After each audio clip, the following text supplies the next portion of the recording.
Little Maggie. Hi.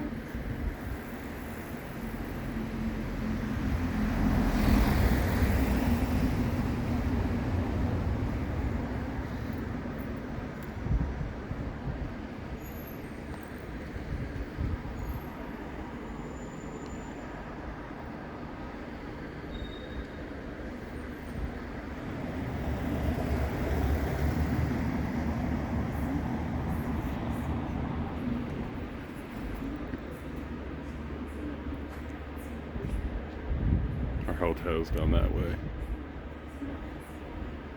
Just got done with breakfast.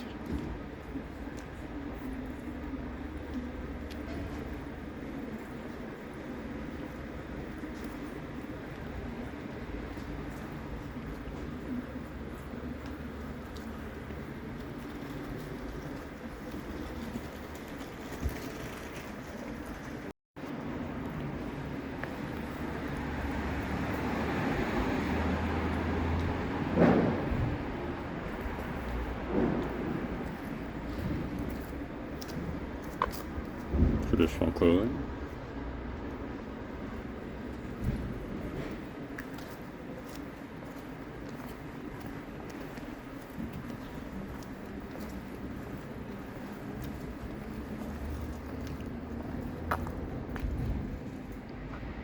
That's pretty. No, right? You want a photo? Sure.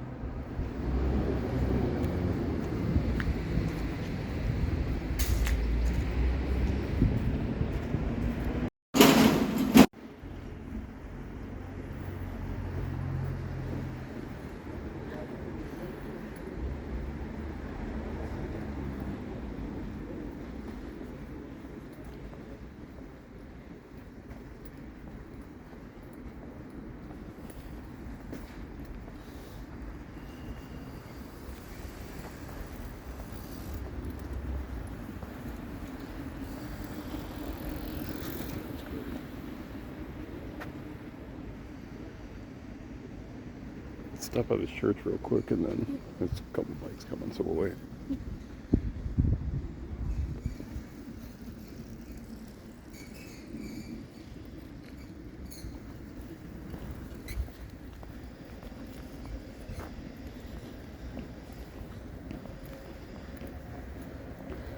Biblioteca.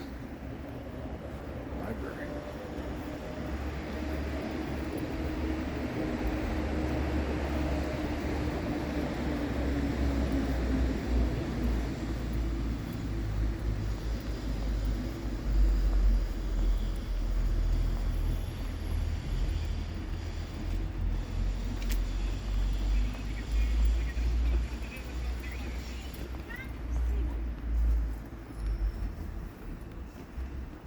Guy looked like our waiter from yesterday.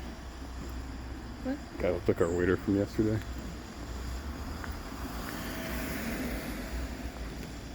Mini Schloss.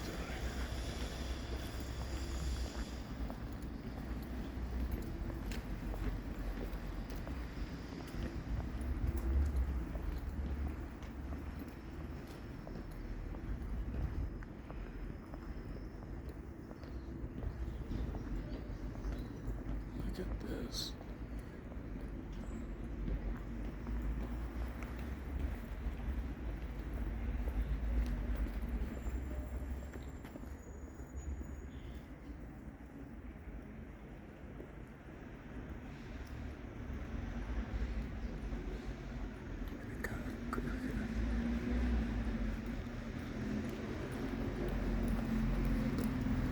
Is it open?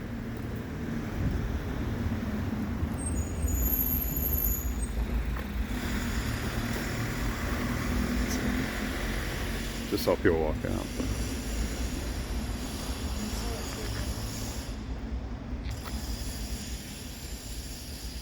Keep going this way. It's hard. It's like every corner is pretty.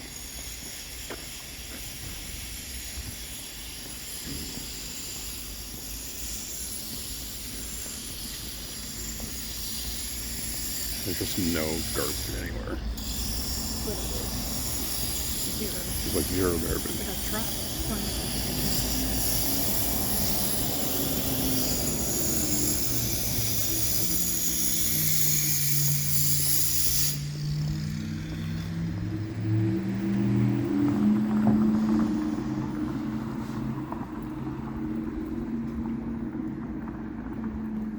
fast.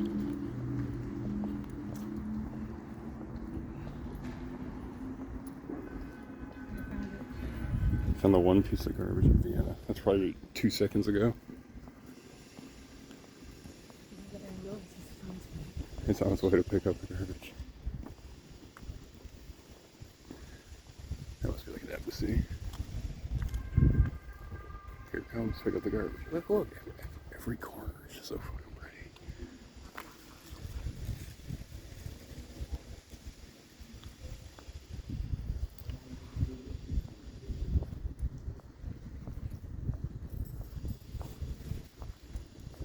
$9.05.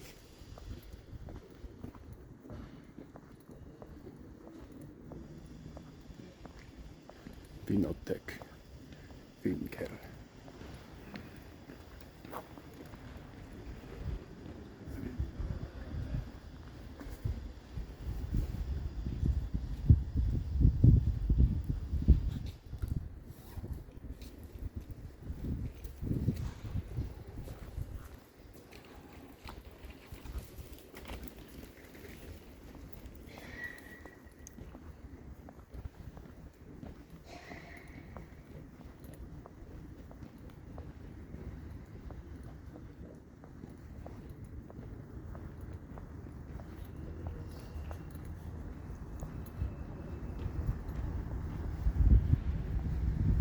Alright, time for another photo shoot, Maggie.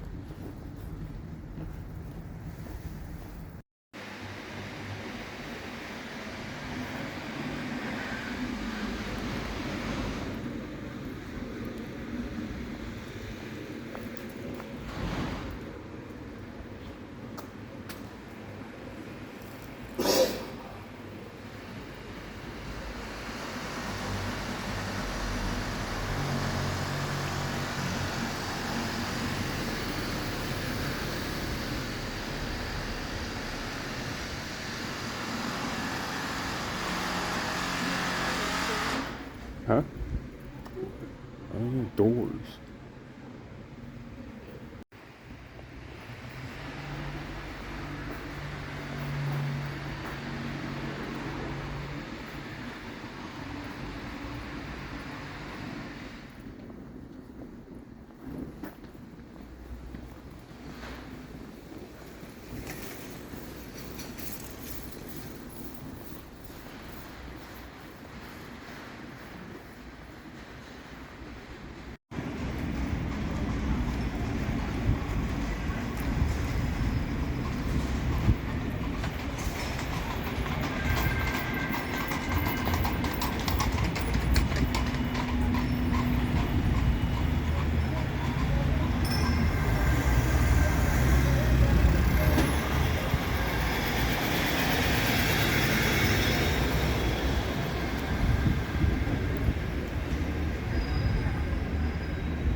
A little rainy, but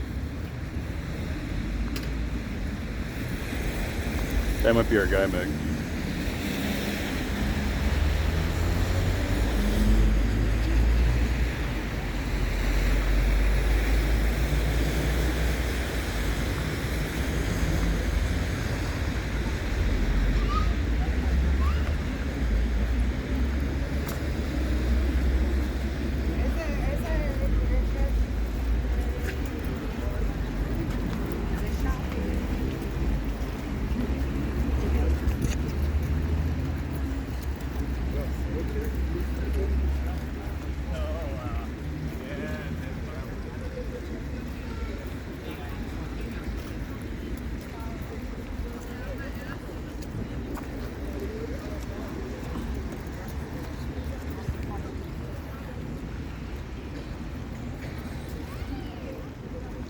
Imperial Market. Builds for you. The Weihnachtsmarket. Schloss Schönbrunn. Starts the November 6th.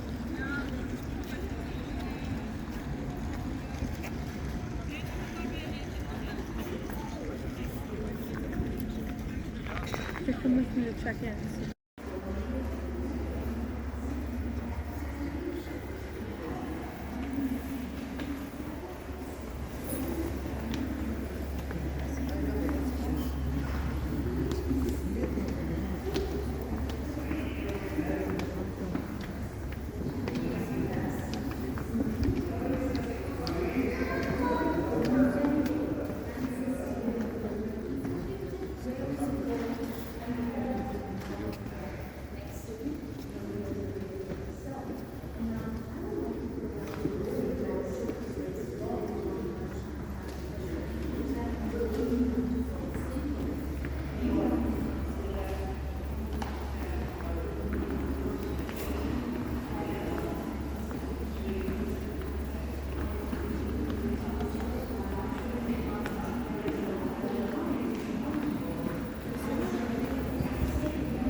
frames in marble. It's made of wood. The white that you see is a mixture of chalk and wood. The chandeliers themselves are also made of carved wood. Over 16 carats of gold beams in order for them to be beautifully sparkly. And I already feel all of your phones going up as you rightfully enter in this this room, as you can see, there is a lot of people. And I will love this, guys. I'm going to put my pen up for a second. I apologize for interrupting my lecture. We will need to fight for our rights to stay here. And I would love to wait for the elevator guest right here when it takes some pictures. Please take a few steps forward and let us stop. Slightly to the right. Not block the door. I would love to wait for this million audio guest to move on so that we can also have a little bit of a nice view for ourselves if it's okay for you. Charles great uncle Franz Joseph passed away. Charles became emperor in 1918 on the 11th in this exact room. Charles was forced to sign that the war was over and lost. Austria became a republic. He signed that he will no longer be part of the state affairs. However, he refused to abdicate the capital of Poland. He literally said, "What God gave to me, only God takes from it." And this is the reason why the Habsburg were exiled into the Netherlands and Vienna, which is where Cristiano Ronaldo comes from. The family came back in the 1960s. They activated officially, and they're now back in Vienna. In case you guys would like to meet them, the youngest blossom. I see the struggle in your face, sir. The youngest blossom is called Ferdinand Svanberg. He's a Formula 3 car racer, so he's quite a fun guy. But now that we go back to the 1700s, and you look at his photo, you'll see that it's beautiful. Beautiful. I would like to hear more about that in a minute. You look around, you guys. This is in the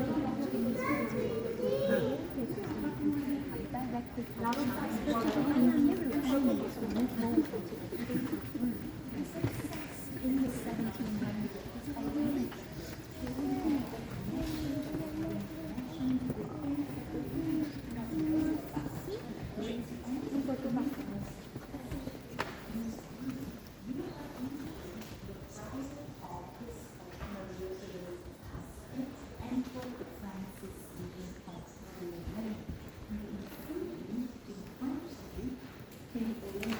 Which is in the center part of the room.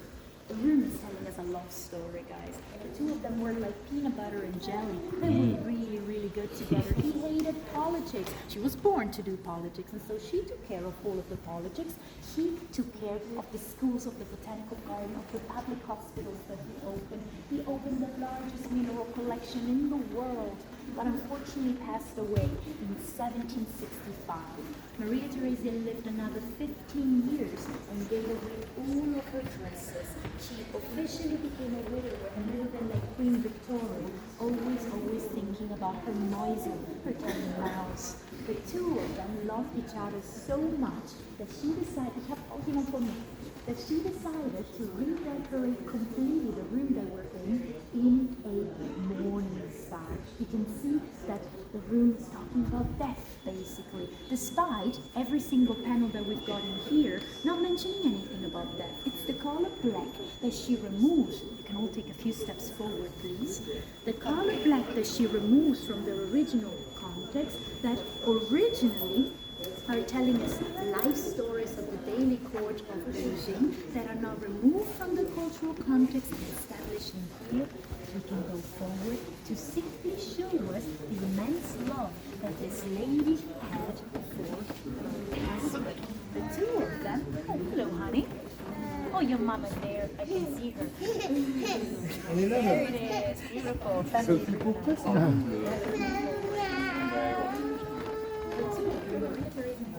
Even shared at home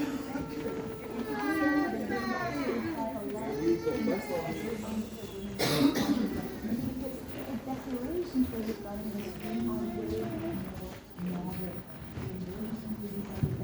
And I know that you guys will ask me, did she really sleep into the sun? But come on, Allie, don't lie to us. Yeah, no, I'm not gonna lie to you guys. This is not where she slept in. A lot of people slept in this room. Whenever Maria Theresa died, the next person who slept in here was Napoleon Bonaparte. We know him, right? Napoleon, just like me, tiny and invincible, conquered Vienna in 1805, and nobody could get rid of him. We couldn't get rid of him. So what do we do if we can't get rid of the enemy? We marry him. Maria Theresa's grandson came here and asked Napoleon, we will get married to my daughter. And Napoleon said, I didn't say. Another Austrian after Marie Antoinette. No, we're not doing this. He came back home to Paris and realized that his own wife was appealed to not give him any child. And this is why he decided to divorce her and officially came back to Vienna and got married to the Austrian princess, Maria Louisa, who gave him the only legitimate heir that Napoleon Bonaparte would ever have. Napoleon Bonaparte is Jr. You guys can come a little bit closer as my colleagues just invaded us like Napoleon. Napoleon Bonaparte Jr., you can see here, is the person who at the end of the Napoleonic Wars will be stuck here inside this room as he's going to be basically stripped from all of his titles. You can see the tapestries around you guys. We're from Belgium. Look that direction. There's a person urinating against the wall behind my collar. Can you tell? Now move forward with me.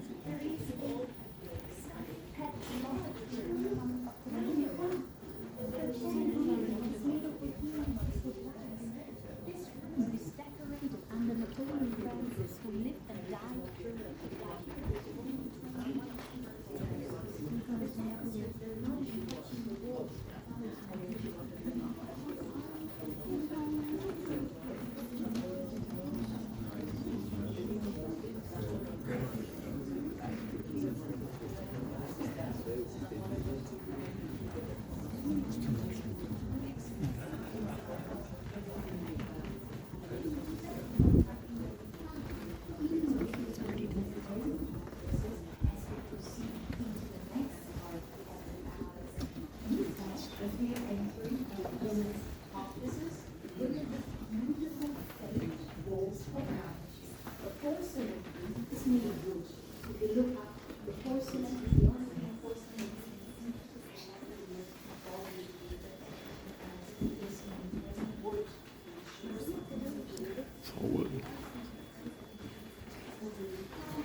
we have 2,200 segments of this room which are coming from Brazil. Can you imagine going to Brazil in the 1700s? You literally need to take a horse carriage, go to Belgium, then board a ship and go all the way. Oh, you guys can take a few steps forward so that my princess at the end can enter. I wouldn't want you guys to get stuck in there. Imagine then taking a ship to Brazil and hopefully you won't sink and you will arrive at destination. You need to find Brazil first, right? It took years for all of this timber to be gathered and work the way you look at it right now. Look at inside the frames. We've got 60 Indo-Persian miniatures. They were produced in the 1580s in northern India, in Punjab. And they are originals. They are watercolors, all cut off in order for them to fit within the frames of the room. Imagine being in here meeting Maria Theresa, literally showing off as a woman of Europe in between East and West. She's not scared of everyone. She's here telling us that she can. And as we move a little bit forward, let me remind you that this is the only room that was dismantled during World War II because people were terrified of potentially losing all of the treasures that we've got around here. If you guys were here to visit Maria Theresa in the 1700s, you will most likely also stay overnight though. And you see the doors that you are crossing? These doors were completely closed back in the day because the last part of the palace that we will visit was a part of the palace where princes and princesses from all over the world could stay as visitors, and of course they needed to enter and exit through different side rooms in order for nobody to officially cross the imperial palace. Now that we slowly enter into this room, Beijing Imperial Carnival, the one that I told you that are made, they're black and gold, made of wood, covered with piglet so that they can become officially waterproof and then lacquered. Now look at the floors, inlaid wooden floors made of 4 different types of timber. This is a full control of nature that we've got. Nothing is artificial. Heaven is a little bit dark and the heaven is a little bit orange. Maybe in this soul, a little bit like a color. Heaven. This is the most precious part of the entire house. The walls are completely surrounded in 1800s tapestries. The same goes for the armchairs that produce in Belgium. On top of it, the chandeliers are made of green crystal glass. But now guys, if you stay here overnight, you usually stay here overnight not only in the 1700s, but also in the 1800s. And so there's nothing about a table here in this room, which is a little bit more modern. What is that object? Why do you go with the right-hand side out though? The furnace. Yes, it's a stove. It's a heater. This is part of the first heating system of the palace. It's made of terracotta inside, ceramic outside. It's so heavy that underneath it you can see there is a layer of marble. Now, how do we turn that thing on? From the back. From the back. Because from underneath it, when you while you're having tea about it, you come here and you turn everything on. It's a little bit uncomfortable. Look in front of me. Can you see that there is a secret door cut inside the door? There's to be inside the door. There's even a door handle. And if you follow me to the next room, you'll be able to see, if you look on the left, that there are many secret doors surrounding us in the entire palace. Every single room that we cross has a system of hallways and passages. You can see an open door now on the left in order to guarantee that the household could continue functioning absolutely marvelously without making any sound. You know, whenever we turned the heaters on, we didn't want the ashes, we didn't want the smoke, we didn't want anything that would come out here to disturb our quiet and chic peace that we got. The same goes for the bathrooms. We did not have any bathroom back in the day, and so whenever we used the chamber pot, we needed to move officially all of these chamber pots from A to B through the side corridors that we got. Of course, most of the chamber pots will be then emptied around candles in the garden. You can imagine the wonderful smells that we got back in the day. But I would love to reach a peek of the 1800s furniture as you come with me into a corridor that was used back in the time of Maria Theresa as a library, and 100 years later in the 1800s was used as a dressing room for the ladies that lived here before. In this red salon, you guys can spread again a little bit on the left and a little to the right so that you can work in. Maybe you can tell the Chinese wallpapers are completely gone. The wallpapers that we find here, we're going to stop for a minute. They are made of silk, and I'm going to ask you, what do you see? What kind of fruit do you see around the fringe of the wallpaper? What is that?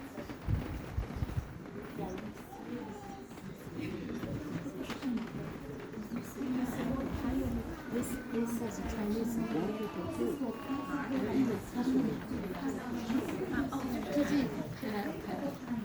Think of a pineapple.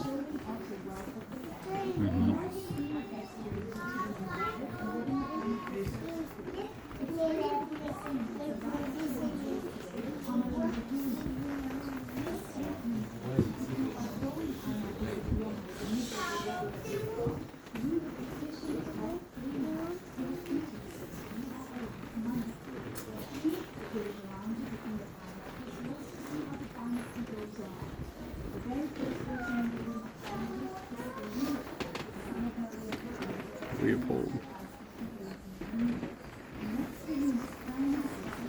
Francis' grandson.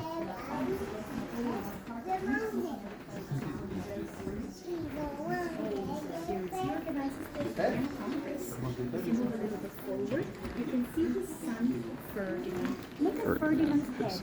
He has a slight deformation as he suffers of something called hydrocephalitis.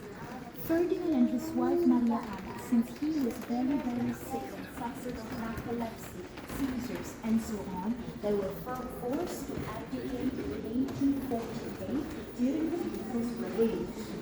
They left their power to their nephew, Franz Joseph. And now Francis Joseph is the person who's going to remove the walls from around Vienna. And now the Jewish population will finally find Joseph. He is going to be the person who constructs the canalization system. We took the underground somewhere to construct that. Francis Joseph is a little bit like he is born in 1852. He dies in 1916, 86 years old, right? It's a dinosaur back in the day. So if you want to you just have to have 250 years of history. I'm going to give you a bed so that you can maybe try to look down. You know, Yes. as you enter this very, very, very long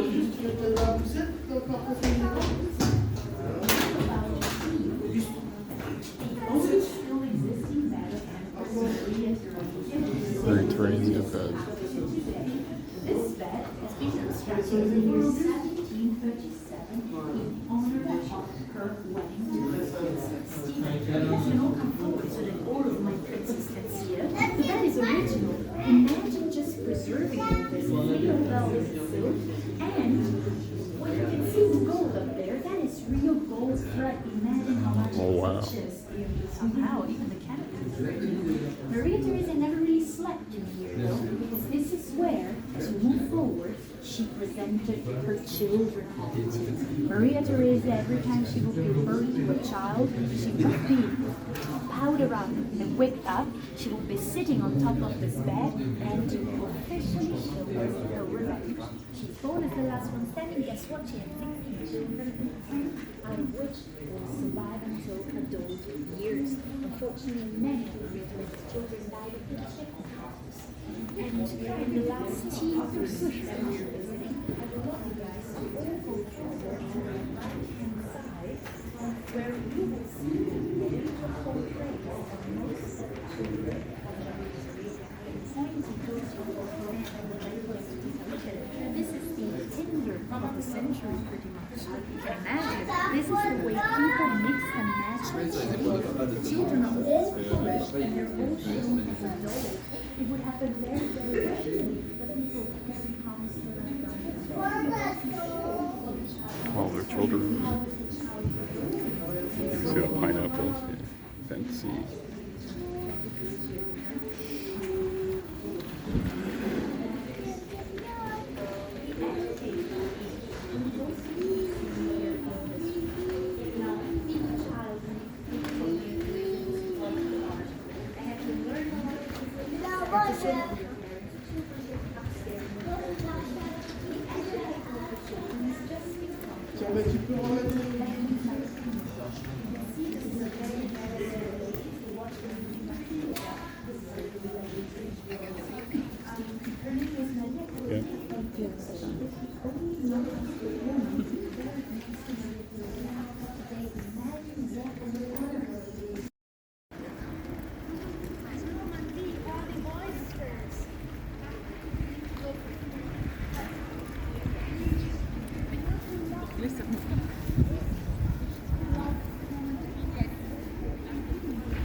Royal yacht to cross from Normandy to Southampton to go to England. Yeah?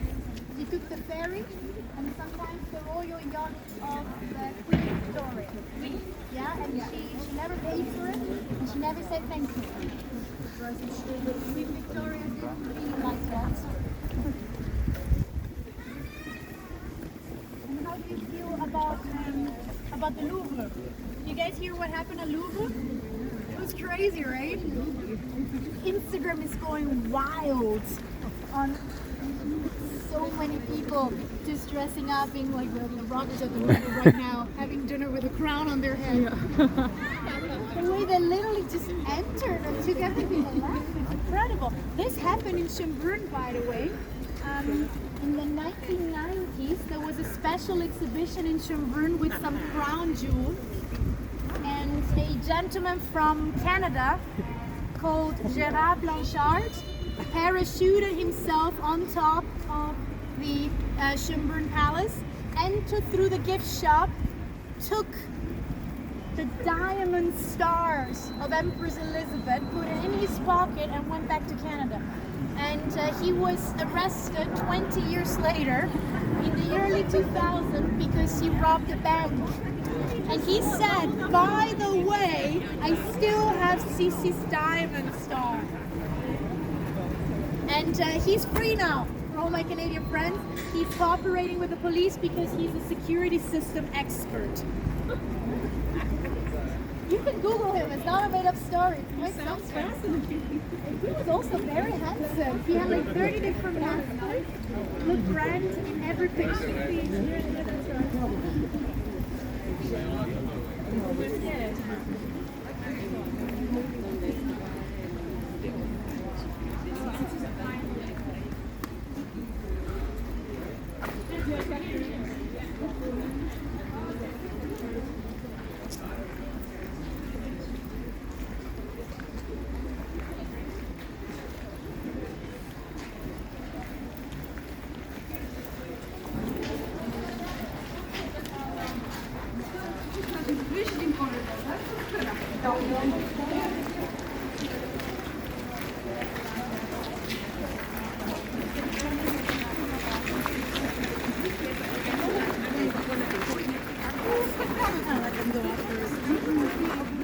I hope they look good on camera. We're keeping family videos alive, you know, our parents had. I mean, it's better quality than my parents camcorded for sure. Oh yeah.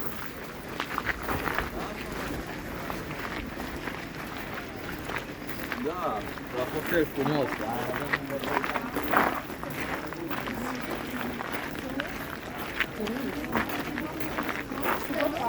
I got a scholarship. I didn't know what Oklahoma. Don't put that on record. I'll censor it. You got it, right? I caught it. Oklahoma I opened got a up. scholarship as an exchange student, and he told me, "You're going to Oklahoma." You know, I was expecting. Obviously, I was sure I was going to go to Chicago or New York. Didn't work out. But it was nice. They taught me English. They taught me to speak slow. They told me I have to speak slower, and I have to fry everything mainly. Yeah, sounds about right. But Oklahoma was nice. I was just in the middle of everything, so I could travel everywhere. Yeah. I'm still missing the East Coast, but I went to Colorado and Arizona and California. It was really nice. California was a bit too many cars for my taste. But Colorado was beautiful. And Texas was fun. Texas people were wild. One of my claims to fame is I've been to all 50 states. You've been to all 50 states? And by being at least spent a month, just going through an airport doesn't count. No, it doesn't count. I've been to so many as well. Everyone flies through Georgia, right? Atlanta. Yeah, everyone flies through Georgia. Everyone is screaming at you. Yeah. Amazing, sir. And what are you doing in Austria? I was working in Poland, Okay. and my new theory is to add a city onto any trip that comes tomorrow. Well, you poor thing. You're having a horrible time. You're paid to be here, basically. Yeah. They just got married. You're paid to be here. But you know what? I'm also No, paid to I be was here. paid So to be in Poland. This fair enough. part Fair enough. out of my bank. Ooh, let us split just a second. trigonometry, geometry, music. Trigonometry, guys, was the main common language that Europe had until World War One, basically. And so already in the 1700s, walking around here and recognizing these shapes, talking about what we see here, was an entertaining part of the experience, showing a bit of our culture. The water and the fountains, oh come on, Wizz Air. The water and the fountains are giving the name to the entire state, which is called Schönbrunn. Schönbrunn means the beautiful fountain. The Schönbrunn is the reminder of all of the streams of water that influenced the way people lived in here back in the day, where they needed agriculture, they needed water for the botanical garden, and for the animals, as this was a hunting estate, and until the early 1900s, people still came here to hunt. Today, you cannot hunt anymore in Schönbrunn, and you cannot even come here with a dog. But in the next stop, before we reach the main views, I would like to show you that there is a little bit of nature here and there that is still a bit unhinged. I would like us guys to go out of the private garden, and I'm going to strip you from all of your titles. In the 1700s, you were able to enter the main side of the park without any title at all, but you needed to wear a proper outfit. Go past the outfit check. So let's go this way.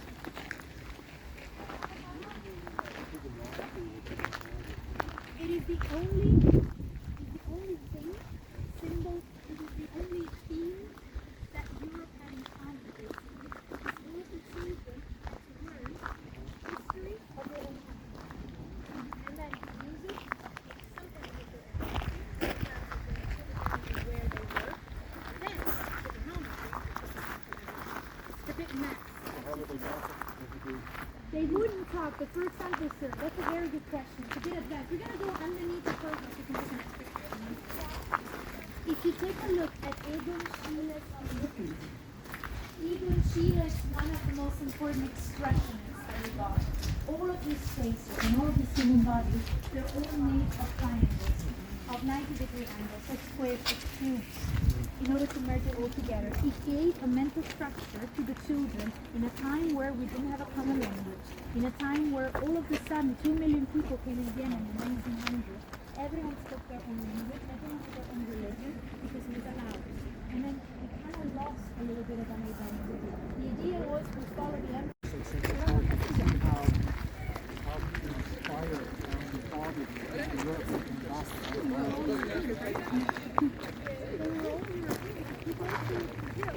There is a place called Metropolis. Metropolis Palace, the miniature of Schönbrunn.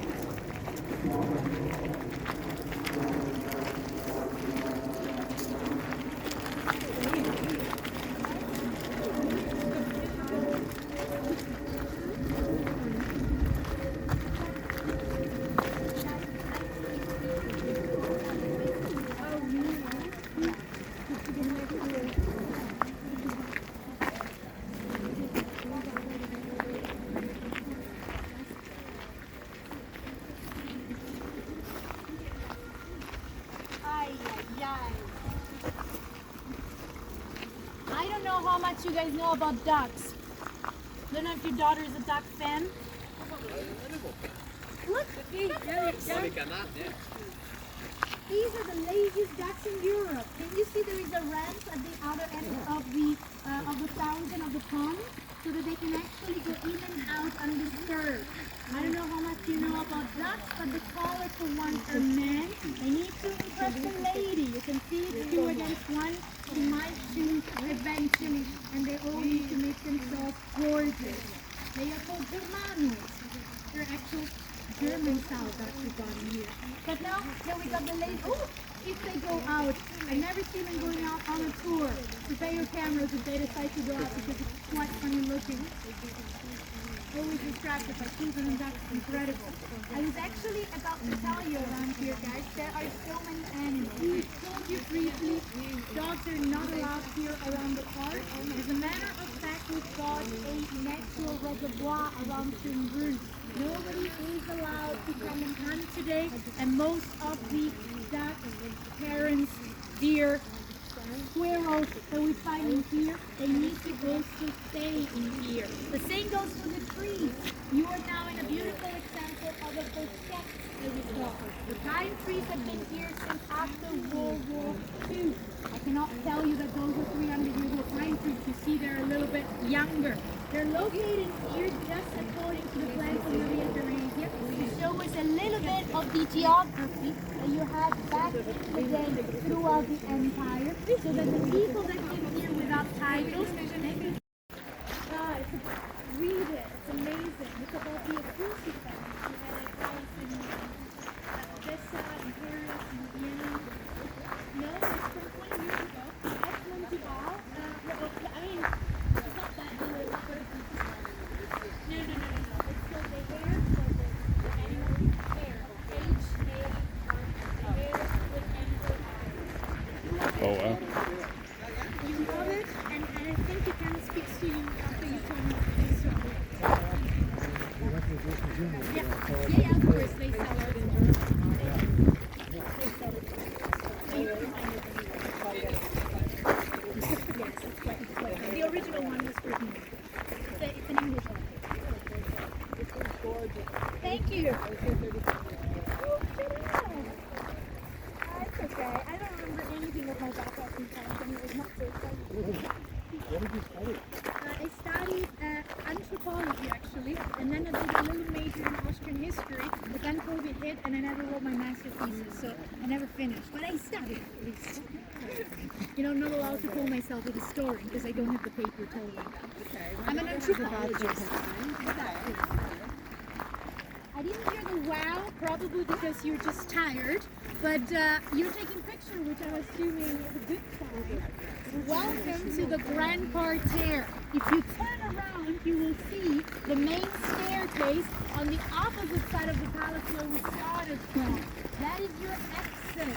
Whenever you guys are here for a ball or a party, the candlelights are always symbolizing the length of a party.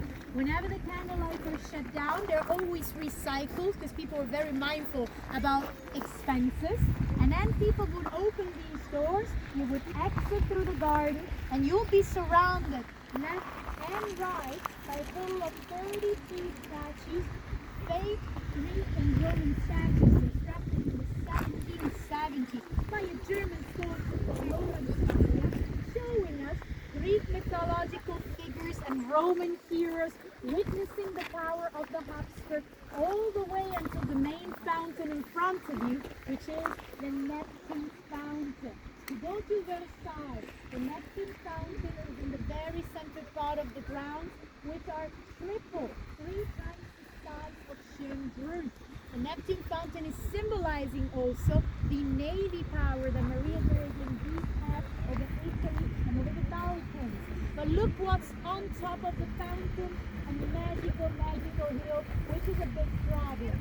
Maria Theresia ordered 2 palaces, Lower Schönbrunn and Upper Schönbrunn. Unfortunately, though, she ran out of money. And people told her, "I am so sorry, madame, but we cannot construct you a second palace."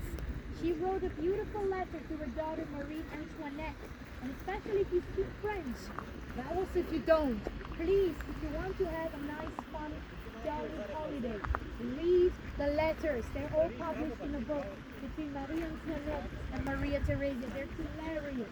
There is a letter where Marie Antoinette receives from her mother and said, "Chérie Toinette, the hill in front of Schönbrunn is miserably empty. The palace is not being finished because apparently we don't have money. But I promise you, whatever will be put up there, you will be able to see it from everywhere around the city." As a matter of fact, if you guys removed every single palace and building that was constructed between the 1800s and today, you would see in that direction main focal points in the city center of Vienna, and you can always see a fraction of the Gloriette. The Gloriette is the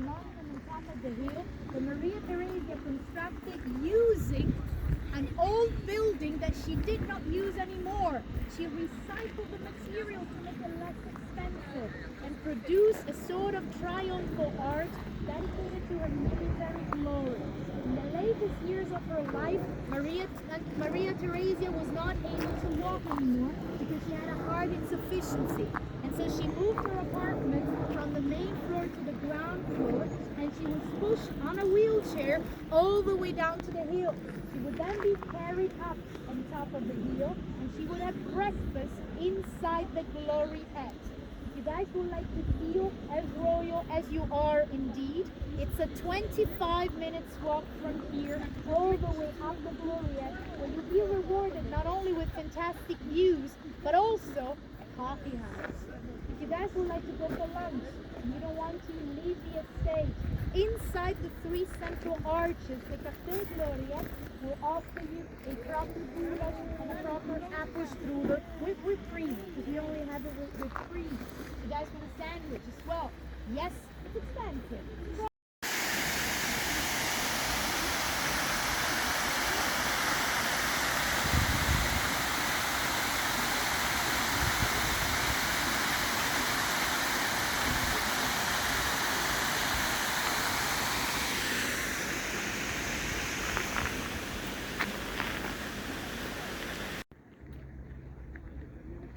Made it up the hill.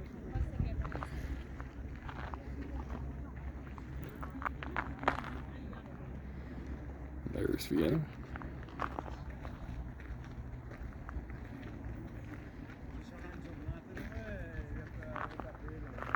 Beautiful. Hofburg. Reconstruction. I think they're doing another Christmas market here. There's a little jet There's plane. like a jet plane there for some reason. There's military.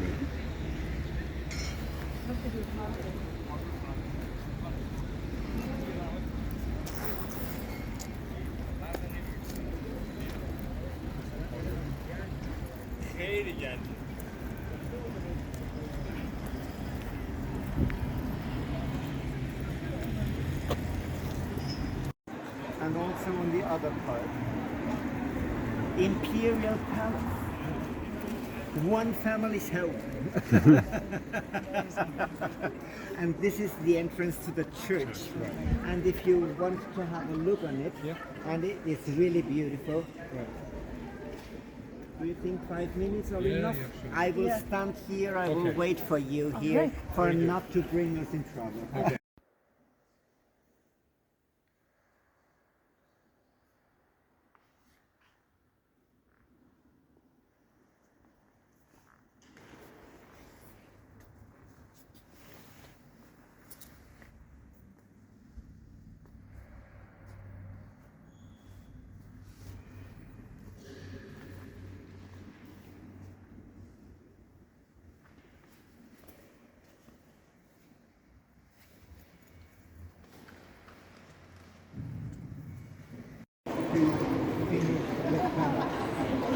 So I will now shortly go inside that building to pick up our ticket. It will take seconds. And if you don't know,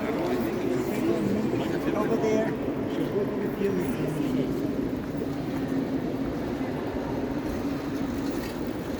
Yes, ma'am. What's that?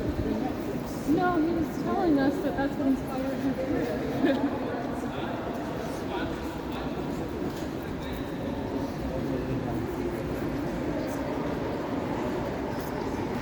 So where are you going? In the Czech Republic.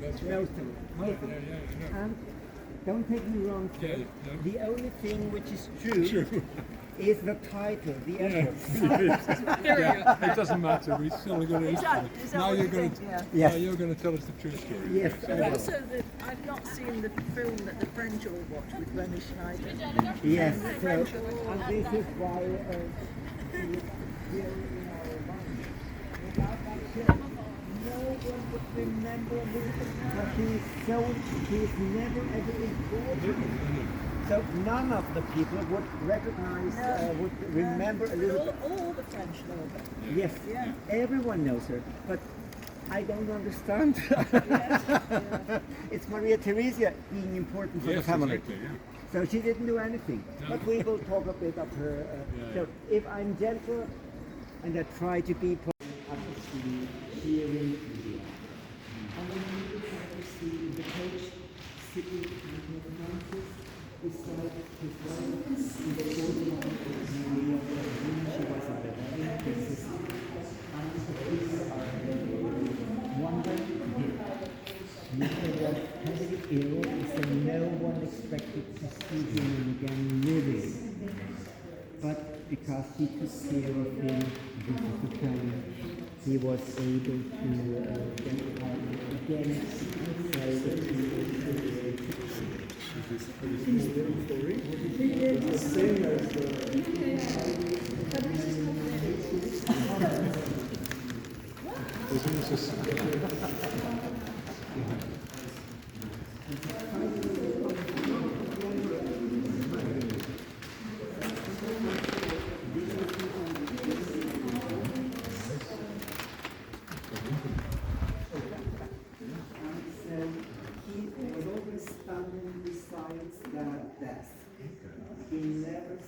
He was always standing.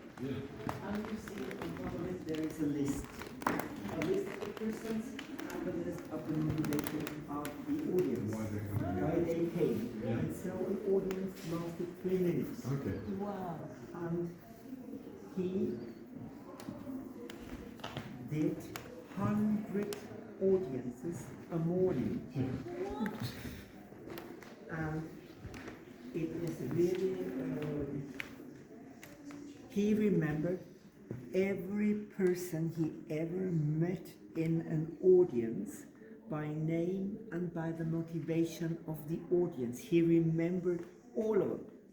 And what are the sort of things they're coming to ask him? To be ennobled, or to thank, or to get an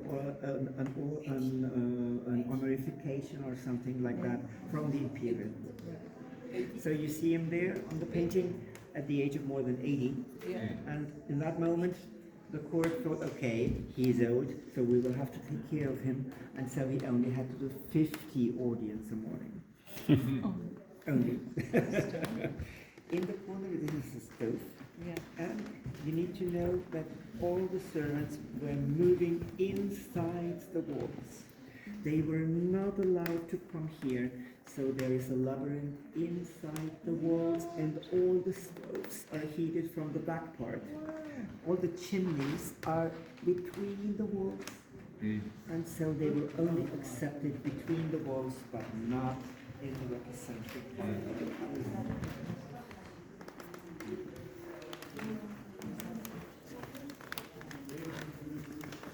I'm always doing the joke that we are entering only office.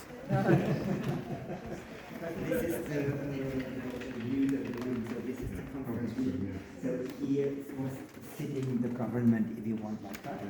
And Emperor Francis Joseph, when he entered the room, he was always the last, and he never waited for anyone, so he was always the last coming in. And he always took place on that chair. And so all the generals and all the ministers and the advisors were sitting around him, and so they were discussing. You see the bust of Galaveski on the cover and also the side of Galaveski. This is original. You see the next bust, this is the mother of Francis Joseph, this is Archbishop Sophie. You see him and the portrait at the age of 18. And you see two brothers going back to 1849 during the rebellion of the Hungarians. And this was Galaveski and Sedacek, the generals beating the Hungarians with the help of Russia. So without Russia, they would not have been able to keep serving. And there you can see inside the walls. So this is where they live. So only the back part of the rooms and between the walls move.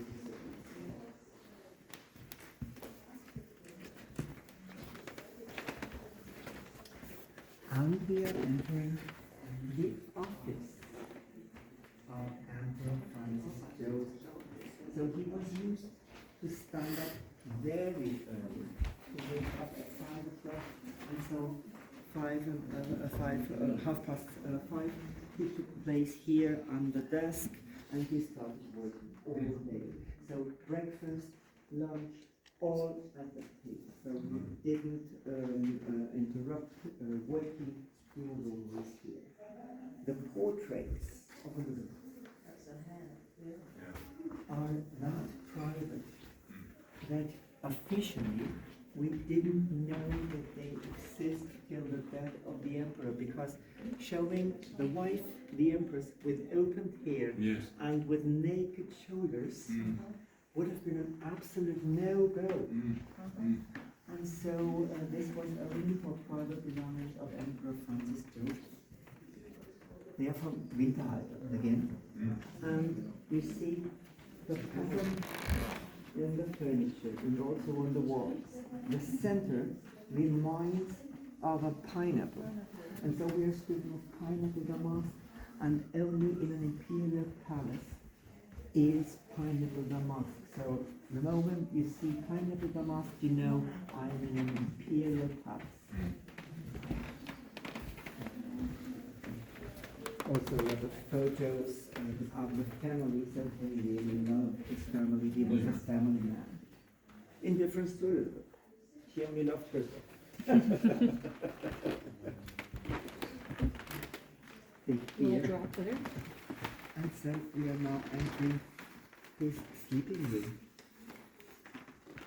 So the moment that Elizabeth started traveling, more or less, when the son did suicide, they separated more, and so it was necessary they also separated their sleeping rooms. And you see the bed is consistent. It is a military bed. It's a bed of iron. And it is the most comfortable bed of time. So it has nothing to do with being modest. It's the most comfortable bed that was to get. And so, of course, he used it. And you see that he was not really asking for a lot of things, because the business is not really. He was used to work with cold water. And so he didn't take too much care of belonging to that. So there you see a beautiful portrait of Archduchess Sophie and the boy is Joseph. So this is one of the most beautiful paintings that we have, showing Joseph as a little child. Again, the stove in the corner, and you see also paintings of Elizabeth and the United Family.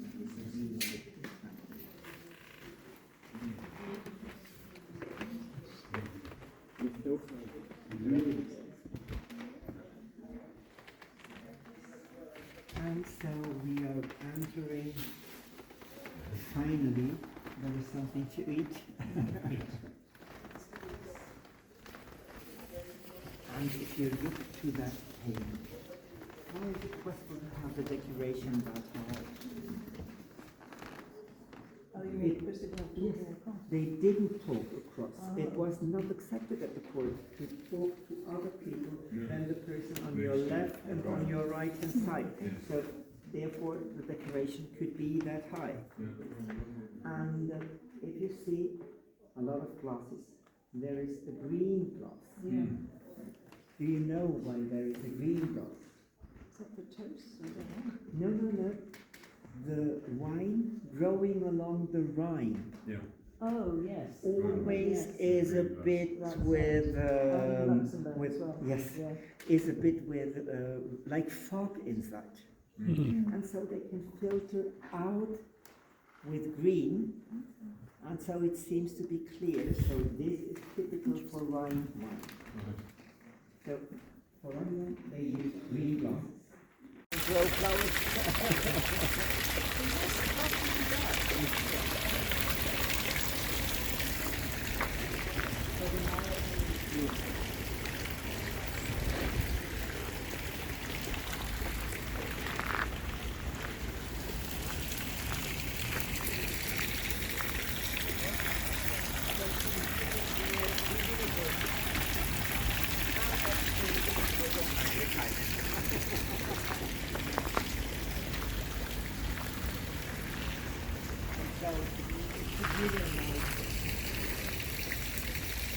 he was one.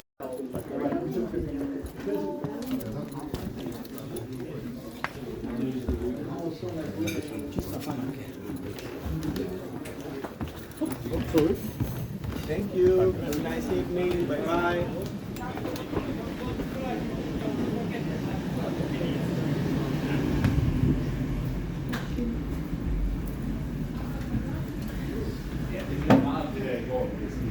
Since 1529.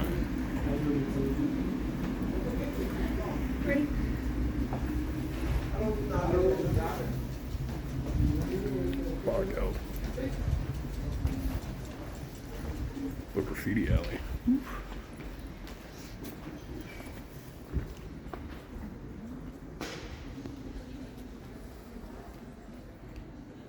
Holy cow.